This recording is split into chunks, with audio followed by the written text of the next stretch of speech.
स्वागत है दोस्तों मैथोफिलिक एजुकेशन में। तो चलिए लेक्चर 4 हम अपना डिस्कस करते हैं। यहाँ पर हम लोग फर्स्ट ऑर्डर फर्स्ट डिग्री की बात करेंगे और एग्जैक्ट डिफरेंशियल इक्वेशन की बात करेंगे। ओके, यहाँ पर हम लोग देखेंगे कि डोमेन मेरे पास जब एक्सटेंड करता है तो क्या होता है, श्रिंक करता है तो क्या होता है। ओके, वहाँ पर हम लोग सॉल्यूशंस की बात करेंगे कि नंबर ऑफ सॉल्यूशंस मेरे पास इंक्रीज किस में हो रहे हैं और डिक्रीज किस में हो रहे हैं। ओके, तो first order first degree differential equation, first order first degree differential equation. Okay, तो जो जनरल फॉर्म होती है मेरे पास फर्स्ट ऑर्डर फर्स्ट डिग्री की, वो मेरे पास कुछ ऐसी होती है। General form of F D differential equation is मेरे पास कुछ होती है dy by d x is equals to f of x, y। Okay, ये मेरे पास कुछ जनरल फॉर्म होती है। इस तरह से हम लोग दिखाते हैं फर्स्ट ऑर्डर, मतलब देख सकते हैं आप यहाँ पर फर्स्ट ऑर्डर है और फर्स्ट डिग्री भी है इसकी। तो first order first degree differential equation को हम लोग इस तरह से दिखाते हैं। और हम लोग ऐसा भी करते हैं m x, y dx plus n x, y dy equals to 0। Okay, तो इस तरह से हम लोग यहाँ पर रिप्रेजेंट करते हैं इसको। ओके, चलिए कुछ हम यहाँ पर फैक्ट देख लेते हैं इस पे। ओके, फर्स्ट मेरे पास ऐसा है कि if f of x, y f of x, देखिए और सॉल्यूशन क्या होगा मेरे पास। हाँ, अगर पहले हम सॉल्यूशन की बात करें इसके, तो solution of differential equation is, आप देख सकते हैं यहाँ पर सॉल्यूशन जो होगा मेरे पास y equals to integration a to b f of x, y dx। तो ये मेरे पास कैसा होगा, ये सॉल्यूशन होगा। पास में आ रही है। ओके, तो ये मेरे पास इसका सॉल्यूशन होगा। हम इस तरह से इसके सॉल्यूशन को रिप्रेजेंट करेंगे। ओके, अच्छा देखिए अब यहाँ पर हम कुछ बात देखते हैं कि जैसे मेरे पास ये सॉल्यूशन कब होगा, ये सॉल्यूशन कब एग्जिस्ट करेगा, जब मेरे पास ये इंटीग्रेबल होगा। जब मेरे पास f ऑफ x, y मेरे पास कैसा होगा, इंटीग्रेबल होगा, तब हम सॉल्यूशन की बात कर सकते हैं ना। तो f ऑफ x को, if f of x, y is integrable then solution exists, otherwise doesn't exist। Okay, तो ये मेरे पास जब इंटीग्रेबल होगा तभी जाके तो हम बोल सकते हैं ना कि सॉल्यूशन एग्जिस्ट करेगा मेरे पास। ओके, सेम ऐसा यहां पर भी है, सेम ऐसा यहां पर भी है मेरे पास कि अगर mxy dx हम इंटीग्रेशन जब लेंगे तो मेरे पास क्या आना चाहिए, ये मेरे पास इंटीग्रेबल होना चाहिए और ये भी होना चाहिए, तब हम बोल सकते हैं कि मेरे पास क्या होगा, सॉल्यूशन एग्जिस्ट करेगा। ओके, तो इफ बोलू if m dx plus n dy इसको 0 इज इंटीग्रेबल, या मैं ऐसे बोलूं कि m dx plus n dy इसको 0, m और n दोनों अगर मेरे पास इंटीग्रेबल होंगे तब बोलेंगे कि सॉल्यूशन एग्जिस्ट करेगा। ओके, तो both m and n integrable then solution exist. Okay, जब दोनों मेरे पास इंटीग्रेबल होंगे तब मेरे पास सॉल्यूशन एग्जिस्ट करेगा, otherwise does not exist. Okay, तो ये दोनों बातें हो गई। अच्छा चलिए हम यहां पर देखते हैं कि अगर हम लोग इंटीग्रेशन जब करते हैं f of x, y okay a to b, तो इसका मतलब क्या है, इसका मेरे पास मतलब क्या है। तो इसका मतलब सिंपली क्या है वो हम देखते हैं। चलिए यहां पर कि अगर मैं बात करता हूं a to b f of x, y dx की, अगर हम इसकी बात करते हैं तो ये मेरे पास क्या है एक्चुअल में, area bounded by the curve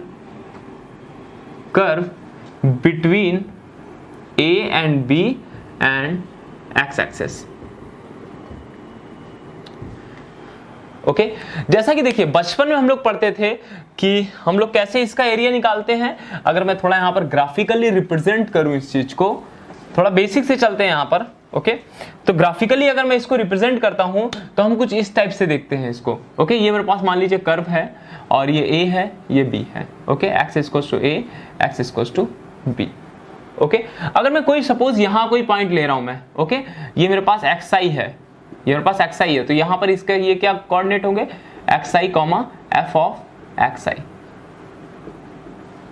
okay थोड़ा सा मैं आगे बढ़ा तो xi प्लस 1 लिया मैंने यहाँ पर, ओके xi प्लस 1, तो ये मेरे पास कुछ ऐसा हो जाएगा, ये मेरे पास कैसा हो जाएगा, xi plus 1 f of xi plus 1। Okay तो ये पॉइंट मेरे पास ऐसा हो जाएगा। तो हम एक्चुअली करते क्या है, इंटीग्रेशन लेने का मतलब क्या होता है कि हम रेक्टेंगुलरली, मतलब रेक्टेंगल, सारे रेक्टेंगल जितने भी मेरे पास बन रहे हैं ऐसे, उन सबको ऐड कर रहे हैं। ओके तो ये है, फिर इसके बगल वाला, इसके बगल वाला, जितने भी है रेक्टेंगल्स को हम क्या कर रहे हैं, ऐसे ऐड करते चले जा रहे हैं। हमने रीमान इंटीग्रेबल में भी देखा था, रीमान इंटीग्रेशन में भी देखा था। ओके तो सिंपली हम लोग ऐसा ही तो करते हैं ना, रेक्टेंगल रेक्टेंगल रेक्टेंगल ऐड करते चले जाते हैं, तो मेरे पास वो एरिया निकल जाता है। ओके तो एरिया को हम सिंपली कैसे दिखा सकते हैं, हम लोग ऐसे भी दिखा सकते हैं, limit n tends to infinity summation f of xi into del xi, इनके बीच में मैंने कर लिया, जो डिस्टेंस होगी वो क्या है, डेल xi। ओके या सिंपली हम लिख सकते हैं a to b f of xy dx। पास में आ रही है। ओके तो हम सिंपली ऐसा भी करते हैं, सॉल्यूशन की हम बात करते हैं। तो अगर ये इंटीग्रेबल होगा तो मेरे पास सॉल्यूशन एग्जिस्ट करेगा, अदरवाइज नहीं करेगा। इसी तरह m dx plus n dy के फॉर्म में है, m अगर और n मेरे पास दोनों इंटीग्रेबल होंगे तब हम बात कर सकते हैं सॉल्यूशन की, अदरवाइज नहीं कर सकते। ओके तो ये रही बात इसकी। अच्छा चलिए अब हम लोग देखते हैं, बात करते हैं, अगर मैं इसी तरह m dx n dy में बात करता हूँ। ओके जैसे मैंने f ऑफ x को y देखा, उसी तरह हम देखें अगर कि मेरे पास m dx plus n dy इसको से 0 है, अगर मैं इंटीग्रेशन करता हूँ x not to x mx y dx plus y not to y n x y dy इसको से 0, सॉरी इंटीग्रेशन ले रहा है तो मेरे पास एक कांस्टेंट आ जाता है यहाँ पर। ओके और ये एरिया है, एरिया है तो कोई ना कोई इक्वल टू क्या आएगा, मेरे पास कांस्टेंट ही आएगा, कोई ना कोई वैल्यू ही आएगी ना मेरे पास, अगर ये इंटीग्रेबल है तो। ओके इससे हम लोग निकालना है तो यहाँ पर मेरे पास क्या आएगा, कोई ना कोई वैल्यू आएगी, पास में आ रही है। ओके तो इसलिए हमने इक्वल टू सी कर दिया, यहाँ पर भी ऐसा ही कुछ किया हमने। ओके चलिए अब यहाँ पर हम बात करते हैं डोमेन एक्सटेंड की और डोमेन श्रिंक की। ओके ज्यादा डीपली में नहीं जाएंगे, बट ये है कि हाँ यहाँ पर हम चीजें सीखेंगे कि एक्चुअल में डोमेन जब एक्सटेंड करेगा तो क्या होगा, डोमेन श्रिंक करेगा तो क्या होगा, बस यहाँ पर हम लोग ये चीजें सीखेंगे। ओके डोमेन एक्सटेंड करना मतलब क्या होता है कि जैसे मैं बताऊं आपको कि जैसे मेरे पास सपोज ये कोई मेरे पास डोमेन है। ओके ये कोई मेरे पास डोमेन है, अब हमने क्या किया, रेक्टेंगुलरली लाइक ऐसा किया और ये मैंने थोड़ा सा एरिया क्या किया, बढ़ा लिया, इसका डोमेन का एरिया थोड़ा सा बढ़ा लिया। तो अब मेरे पास जो डोमेन है, मेरे पास कुछ ये हम d डैश से रिप्रेजेंट कर रहे हैं, मतलब डोमेन एक्सटेंड कर रहा है थोड़ा सा। डोमेन पहले ऐसा था लेकिन यहां पर डोमेन क्या किया, थोड़ा सा एक्सटेंड किया, तो इसको हम बोलते हैं डोमेन एक्सटेंडेड। ओके और इसी तरह अगर हम श्रिंक की बात करें, इसी तरह हम ज्यादा डीपली नहीं जाने वाला हूं, मैं क्वेश्चन से भी बताऊंगा आपको कि कैसे क्या हो रहा है। तो यहां पर देख सकते हैं आप, इसी तरह अगर मैं श्रिंक की बात करता हूं, अगर मैं श्रिंक की बात करता हूं, सपोज मेरे पास ये है डोमेन। ओके और ये मेरे पास कुछ, ये डोमेन मेरे पास श्रिंक होके कुछ ऐसा आ गया। ओके तो रेक्टेंगुलरली अगर हम ऐसा देखते हैं यहां पर, तो ये मेरे पास डोमेन इस बार क्या हो गया, ये मेरे पास सिंक कर गया, मतलब कम हो गया डोमेन। ओके तो डोमेन ये क्या है, श्रिंक। ओके अच्छा इसका यूज कैसे हो रहा है, क्या हो रहा है डोमेन एक्सटेंड करने का, सर आप बता तो रहो लेकिन मतलब क्या बन रहा है उससे। ओके श्रिंक करने से क्या मतलब बन रहा है, अभी मैं आपको एक एग्जांपल से बताऊंगा कि एक्चुअल में हो क्या रहा है वो, एक्चुअल में हो क्या रहा है वो। ओके एक्चुअली होता क्या है कि जैसे ही मेरे पास ये डोमेन एक्सटेंड करता है या श्रिंक करता है तो प्रॉब्लम सॉल्यूशंस में आती है, प्रॉब्लम नहीं बोल सकते, मतलब सॉल्यूशंस में ही गड़बड़ आती है। कहने का मतलब ये है कि सॉल्यूशन क्या करते हैं, इंक्रीज होते हैं और डिक्रीज होते हैं। डोमेन एक्सटेंड करता है तो सॉल्यूशन मतलब इंक्रीज होते हैं, और डोमेन श्रिंक जब करता है तो मेरे पास सॉल्यूशन कैसे होते हैं, सॉल्यूशन डिक्रीज करते हैं। ओके, जैसे कि अगर मैं बात करता हूं phi of m dx plus n dy equals to 0, when we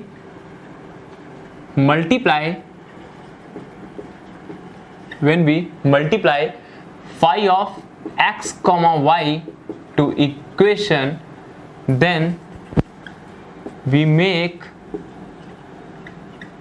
area exact by removing error. That is we make disconnected domain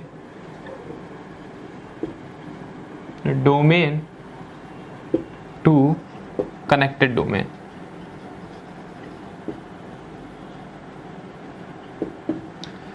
okay, जैसा कि हम क्या है कि मेरे पास ये है इक्वेशन, ठीक है।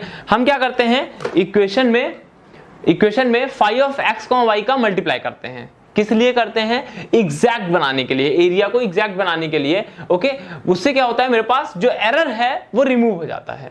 ओके, और वो क्या है, लाइक हम डोमेन को, डिसकनेक्ट डोमेन को कनेक्टेड डोमेन में कन्वर्ट कर देते हैं। ओके, जैसे कि एग्जांपल से अच्छे समझेंगे आप। ओके, जैसे कि मैंने एग्जांपल एक लिया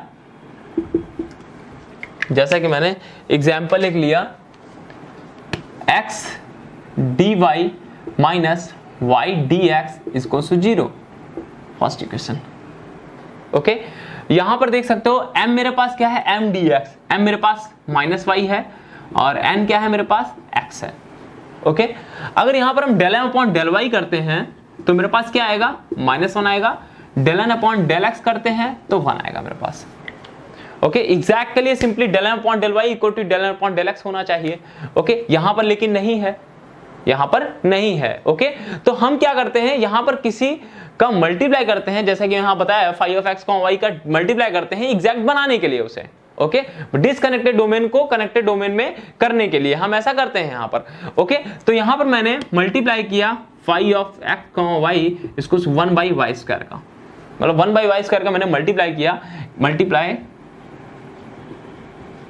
इन इक्वेशन फर्स्ट।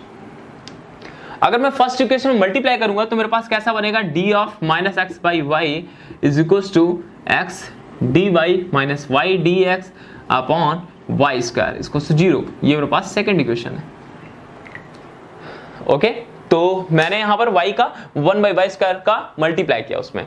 ओके, तो यहां देख सकते हो आप, यहां पर अब देखिए दोनों में क्या चीजें हैं। अब इसका मतलब यहां पर समझ में आएगा आपको कि यहां पर अगर मैं सॉल्यूशन की बात करता हूं, y इक्वल्स टू 0 इसका सॉल्यूशन है इक्वेशन फर्स्ट का, लेकिन क्या y equals to 0 second equation का सॉल्यूशन है, तो आप बोलोगे नहीं। ओके, तो यहां पर सॉल्यूशन में कमी आई, यहां पर सॉल्यूशन में कमी है। हमने एग्जैक्ट बनाने के लिए तो यहां पर काम किया, मल्टीप्लाई किया, लेकिन यहां पर सॉल्यूशन में कमी आ गई कि y इक्वल्स टू 0 मेरे पास इक्वेशन का तो सॉल्यूशन था, लेकिन इस इक्वेशन का अब सॉल्यूशन नहीं रहा। एग्जैक्ट तो बन गई मेरे पास इक्वेशन, लेकिन इसका अब सॉल्यूशन नहीं रहा। ओके, तो यहां पर सॉल्यूशन में कमी आई। ओके, यहां पर देख सकते हो सिंपली y इक्वल्स 0 मेरे पास इक्वेशन फर्स्ट का तो सॉल्यूशन है, लेकिन सेकंड का नहीं है। तो हो क्या रहा है, एक्चुअल में डोमेन श्रिंक हो रहा है। ओके, जब डोमेन श्रिंक होता है तो मेरे पास सॉल्यूशन डिक्रीज करता है। ओके, और जब डोमेन एक्सपैंड करता है तो सॉल्यूशन इंक्रीज करता है। ओके, तो यहां पर मैं सिंपली ये सब नहीं लिख रहा हूं, आप लिख सकते हो कि y equals to 0 is solution of equation first, but y equals to 0 is not solution of equation second. This imply domain shrink. Okay, and number of solution decrease. पास में आ रही है, तो डोमेन श्रिंक होगा तो सॉल्यूशन क्या होंगे, डिक्रीज करेंगे। ओके, अगर हम सिंपली यही चीज देख रहे हैं कि अगर एग्जैक्ट नहीं है तो हम ऐसा करने पर हम ऐसा देख रहे हैं। ओके, अगर एग्जैक्ट है तो फिर कोई जरूरत ही नहीं है, मतलब वो परफेक्ट है, डोमेन मेरा परफेक्ट है। ओके, तो उससे कोई दिक्कत ही नहीं है। ओके, तो सॉल्यूशन मेरे पास सेम रहेंगे, कोई प्रॉब्लम ही नहीं होने वाली है। ओके, यहां पर लेकिन अगर जब एग्जैक्ट नहीं है तो हम क्या करते हैं, उस चीज को हम कुछ ना कुछ मल्टीप्लाई करते हैं और फिर नई इक्वेशन जो बनाते हैं उसमें देखते हैं कि जो पहले सॉल्यूशन थे और इसमें सॉल्यूशन में क्या डिफरेंस है। ओके, y इक्वल्स टू 0 वहां पर तो था, लेकिन यहां पर नहीं है, तो डोमेन श्रिंक कर रहा है और सॉल्यूशन यहां पर डिक्रीज कर रहा है। ओके, इसी तरह एक एग्जांपल हम लोग ले लेते हैं डोमेन एक्सपेंड का, कि जब मेरे पास डोमेन एक्सपेंड करेगा तब क्या होगा। एक एग्जांपल लेते हैं हम लोग यहां पर, example e power x y square d x plus 2x by y e power x y square D y इसको से 0। एक एग्जाम्पल मैंने ये लिया। ओके, यहां पर n देख सकते हो क्या है, e power x y square, और n देख सकते हो 2x by y e power x y square. Okay, अगर मैं यहां पर del M upon del y करता हूं तो मेरे पास क्या होगा, e power x y square into 2y x. Okay, और यही मैं अगर del N upon del x करता हूं तो मेरे पास क्या आएगा, 2/y हम बाहर ले लेंगे x और उसका करेंगे e power x y square into y square. Okay, plus e power x y square. तो ये है मेरे पास। सिंपली आप देख सकते हो कि ये मेरे पास क्या है, del M upon del y मेरे पास ऐसा है और del M upon del x मेरे पास अलग है कुछ। ओके, तो इसका मतलब क्या है, एग्जैक्ट तो नहीं है ये। अब हम कुछ ना कुछ का मल्टीप्लाई करेंगे, 5xy का मल्टीप्लाई करेंगे, कुछ ना कुछ ऐसा मल्टीप्लाई करेंगे। अच्छा, वो मल्टीप्लाई क्या कर रहे हैं कि सर आपने ये 1/y स्क्वायर का ही मल्टीप्लाई क्यों किया। ओके, तो इन सब चीजों की बात हम आगे करेंगे, इन सब चीजों की हम बात आगे करेंगे।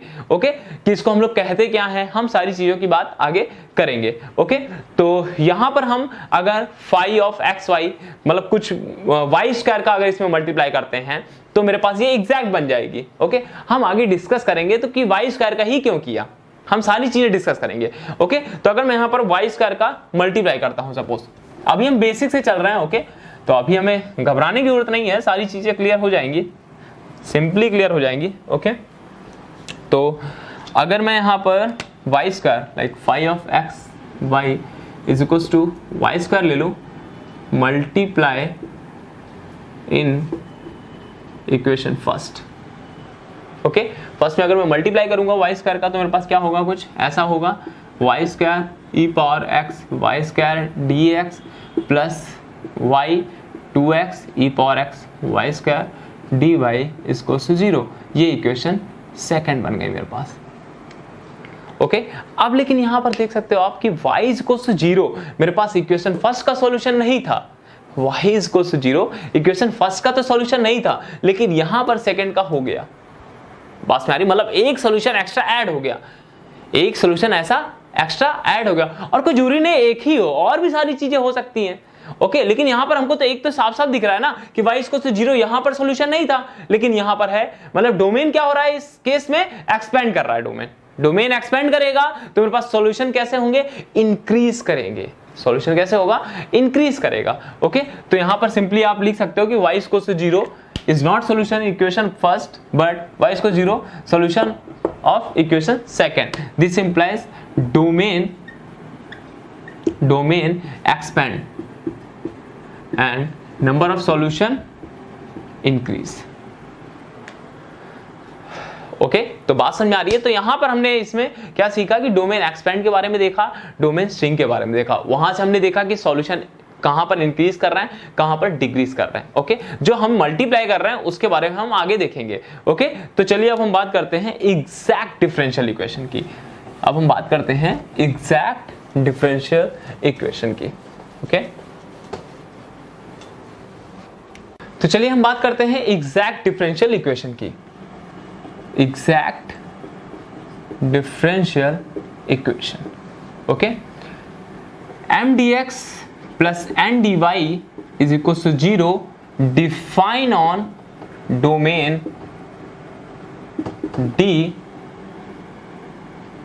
is, या मैं बोलूं mdx plus ndy is equals to 0 define on domain D exact, या मैं बोलूं is called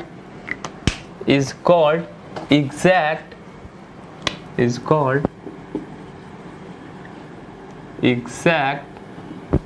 if mdx plus ndy is integrable on domain D, that is there exists a function f of x, y such that या function on D such that total derivative of f is equals to m dx plus n dy is equals to 0. This implies f of x comma y is equals to c is a solution. Okay तो exact differential equation के बारे में बात कर रहे हैं यहाँ पर कि मेरे पास अगर यहाँ पर M D x plus N D y क्या होगा, इंटीग्रेबल होगा डोमेन डी पर, या हम ये कह लें that is there exist a function on D such that d of f of x comma y is equal to m D x plus N D Y is equal to 0. Okay तो मेरे पास ये इसका solution आएगा. Okay एक theorem देखते हैं. M D x plus N D y is equals to 0 is defined on domain D is exact if and only if there exists a function such that defined on D such that d of f is equals to m dx plus n dy. Okay तो वही चीज लिखी हुई है यहाँ पर कि exact हम तब कहेंगे इफ एंड ओनली इफ मेरे पास एक ऐसा फंक्शन एग्जिस्ट करेगा कि अगर हम उसका यहाँ पर डेरिवेटिव निकालते हैं तो देखते हैं यहाँ टोटल डेरिवेटिव देखते हैं तो मेरे पास M D x plus N D Y आना चाहिए. ठीक है मैं एक तरफ प्रूफ कर रहा हूँ इसको कि मैं इसको ये लेके चल रहा हूँ और वो प्रूफ करूँगा. ओके तो सिंपली देखते हैं इसको हम लोग. यहाँ पर मैंने लेट किया d of f equals to m D x plus N D y. मैं इधर देख रहा हूँ, बाकी आप उधर से प्रूफ कर सकते हो. ओके तो इधर से अभी क्वेश्चंस में प्रॉफिट होगा तो इसलिए मैं यहाँ पर बता रहा हूँ कुछ ऐसी चीज है ओके जो मतलब क्वेश्चंस में लगेगी तो आपको समझ में आएगी. अच्छा ये मेरे पास क्या है टोटल डेरिवेटिव. इसको हम लोग कैसे दिखाते हैं del F upon del x into d x plus del F upon del y into d Y is equals to m D x plus N D y. Okay तो यहाँ पर कंपैरिजन जब करेंगे आप तो m इक्वल्स टू मेरे पास क्या आएगा del F upon del x आएगा और n इक्वल्स टू मेरे पास क्या आएगा del F upon del y आएगा. ओके तो यहाँ से जब आप करेंगे तो m equals to del F upon del x और n equals to del F upon del Y. Okay जब आप यहाँ पर अब my करेंगे, जब आप यहाँ पर my करेंगे तो मेरे पास क्या आएगा del square f upon del y del x. Okay जब आप यहाँ पर my करेंगे तो क्या आएगा मेरे पास my मतलब del M upon del Y. Okay del square f upon del y del x. Okay और जब आप n x करेंगे तो मेरे पास क्या आएगा del square f upon del x del Y.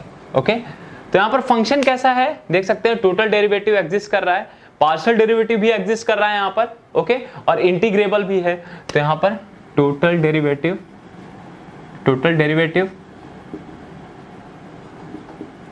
of f exist, partial derivative of exist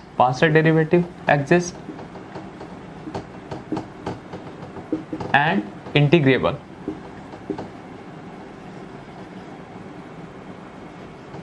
So my is equals to nx. Okay my is equals to nx हो गया तो मेरे पास वो कैसी हो गई एग्जैक्ट हो गई. ओके तो यहां पर मैं सिंपली एक स्टेटमेंट लिखता हूं. अच्छा यहां पर एक चीज काम आने वाली है आपकी कि मेरे पास जो m होता है ना वो कैसा होता है del F upon del x. Okay लेकिन यहां पर हम लोग m को, ये इंपॉर्टेंट है थोड़ा सा, ये चीज इंपॉर्टेंट है, क्वेश्चंस में अभी काम आएगी, अभी क्वेश्चन में काम आएगी, अभी खुद देखेंगे आप कि क्वेश्चन में ये काम आएगी कि m को हम लोग क्या कर रहे हैं del F upon del x, इसको प्लस फाई ऑफ एक्स भी कर सकते हैं. ऐसा क्या कोई प्रॉब्लम है ऐसा करने में? मतलब x का कोई भी फंक्शन यहाँ पर m equals to del F upon del X plus phi of X. यहां तक तो चलो आपने देखा यहाँ पर. ओके ये ऐसा क्यों हो रहा है क्योंकि अगर आप मान लो एग्जैक्ट दिखाने के लिए अगर देखते हो तो del M upon del Y करते हो, del M upon del Y करते हो तो यहां पर तो ये चीज होगा लेकिन यहां पर ये जीरो हो जाएगा क्योंकि x का ही फंक्शन है. बात समझ आ रही है आपको? x का ही फंक्शन है, कोई भी फंक्शन हो क्या ही फर्क पड़ना है. ओके तो del F upon del X plus phi of X questions के लिए ध्यान रखेंगे और n को हम लोग इसी तरह कर सकते हैं del F upon del Y plus phi Y. ये अभी आगे क्वेश्चंस में काम आएगा. ओके तो फाई ऑफ एक्स मतलब एम वाई जब करते हो आप, del M upon del Y करते हो, तो भाई इसका होगा मेरे पास वाई के रेस्पेक्ट में इंटीग्रेशन मतलब डिफरेंशिएशन, इसका करेंगे तो वो जीरो हो जाएगा ऑटोमेटिकली, एक्स का कोई भी फंक्शन हो कोई फर्क नहीं पड़ रहा है। ओके तो इसका हम यूज करेंगे अभी क्वेश्चन में। ओके तो ये चीज ध्यान में रखेंगे हम लोग। ओके ये चीज हम लोग ध्यान में रखेंगे। तो एक स्टेटमेंट मैं बताता हूं यहां पर अब कि मतलब स्टेटमेंट क्या, नेसेसरी एंड सफिशिएंट कंडीशन इसकी बताता हूं मैं, necessary and sufficient condition for M D x plus N D Y is equal to zero is, या मैं बोलूं टू बी एग्जैक्ट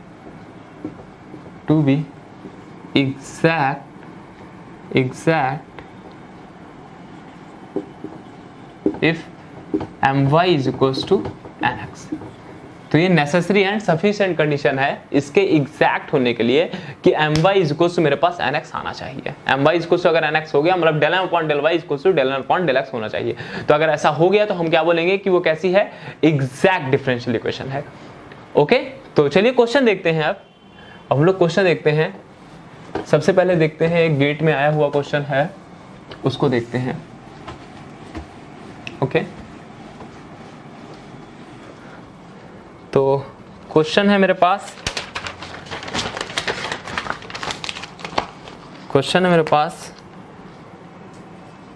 गेट में आया था question, if M D x plus cos square X D Y is equal to zero is exact differential equation, then first option है मेरे पास m of x comma y is equal to minus Y cos two X plus sine square X.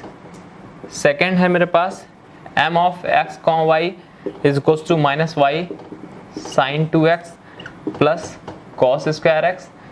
Third है मेरे पास m of x comma y is equal to minus Y sine two X plus e power to X. And fourth option है मेरे पास none of this. Try करिए सबसे पहले आप इसे ट्राई करिए। ओके बाकी तो मैं बता ही रहा हूं यहाँ पर। अच्छा देखते हैं यहाँ पर M D x plus cos square D Y is equal zero is exact है तो हमें नेसेसरी एंड सफिशिएंट कंडीशन पता है उसकी कि M Y is equal to N X होगा मेरे पास, वही यहाँ पर लगाएंगे हम लोग। तो यहाँ पर एन क्या है, एन मेरे पास है कॉस स्क्वायर एक्स है, ठीक है। M Y is equal to N x.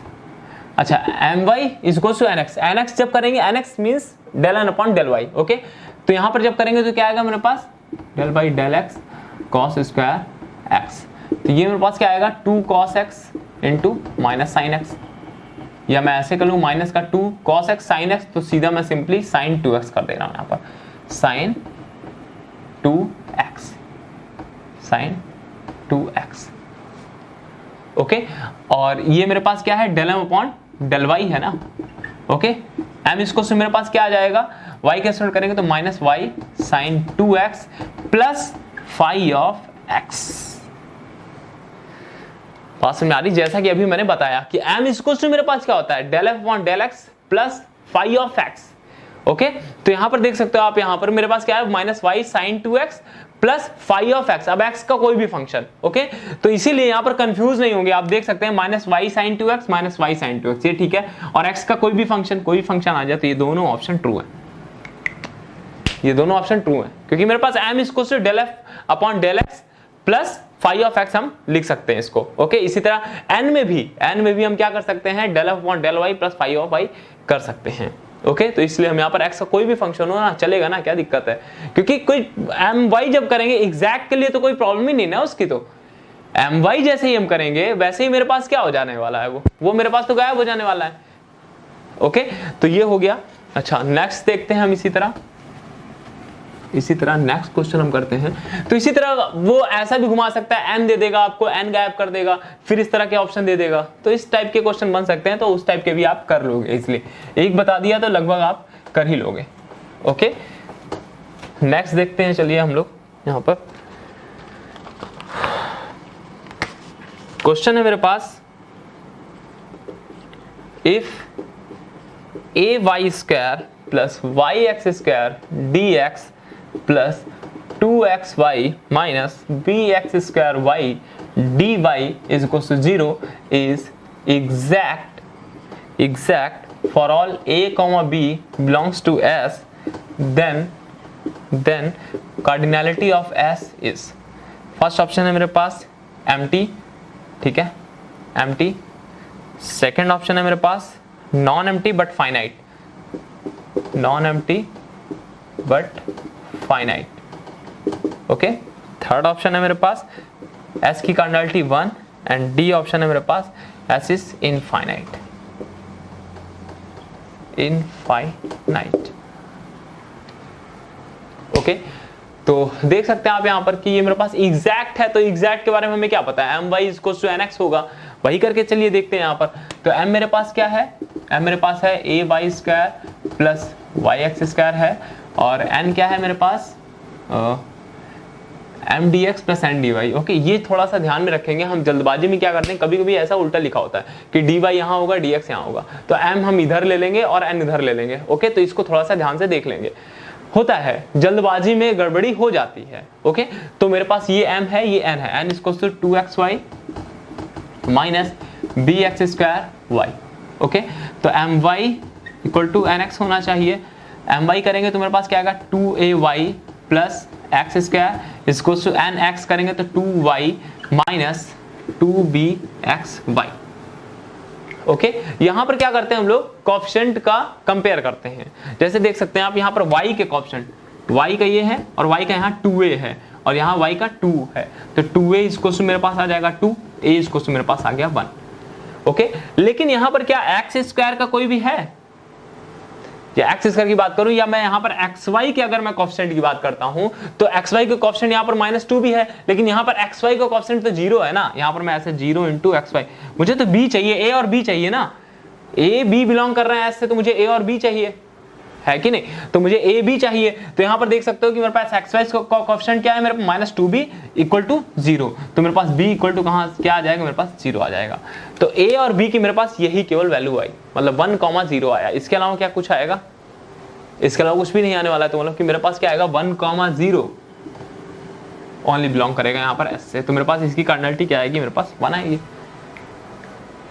क्या बात समझ में आ रही है? ओके, क्योंकि हम a की और भी कुछ वैल्यू रखेंगे तो चेंजमेंट हो जाएगा ना, मेरे पास चेंजमेंट होगा वो, तो फिर वो मेरे पास एग्जैक्ट ही नहीं रहेगी. तो यहाँ पर केवल एक ही तो आ रहा है ना मेरे पास 1,0, तो मेरे पास कार्डिनैलिटी क्या हो जाएगी इसकी 1 हो जाएगी. तो इस टाइप के भी क्वेश्चन दिए रहते हैं, तो सिंपली रहते हैं क्वेश्चन, टफ नहीं रहते, सिंपल रहते हैं क्वेश्चन. ये भी एग्जाम में आया हुआ क्वेश्चन है आपका.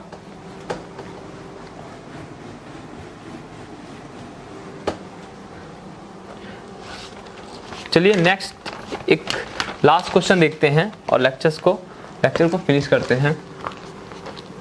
क्वेश्चन है -y sin 2x dx plus cos square x dy is equal to 0. Okay, simply इसका सॉल्यूशन देखना है हमको. तो सबसे पहले हम देखेंगे ये m है मेरे पास -y sin 2x और n है ये cos square x. Okay, my करेंगे तो मेरे पास क्या आएगा -sin 2x आएगा, और nx करेंगे तो मेरे पास ये देख सकते हो आप यहाँ पर x के रिस्पेक्ट में अगर इसको करते हैं तो 2 cos x into -sin x, तो वो इक्वल आ गया my के ही, वो इक्वल आ गया my के ही. जब my इसको तो nx हो जाता है तो हम सिंपली इसको इंटीग्रेट कर देते हैं, क्योंकि फिर ये इंटीग्रेबल बन जाती है मेरे पास. सिंपली हम इंटीग्रेट कर सकते हैं इसको x के रिस्पेक्ट में, इसको y के रिस्पेक्ट में. ओके, तो हम सीधा सिंपल क्या करेंगे, इसको इंटीग्रेट करेंगे.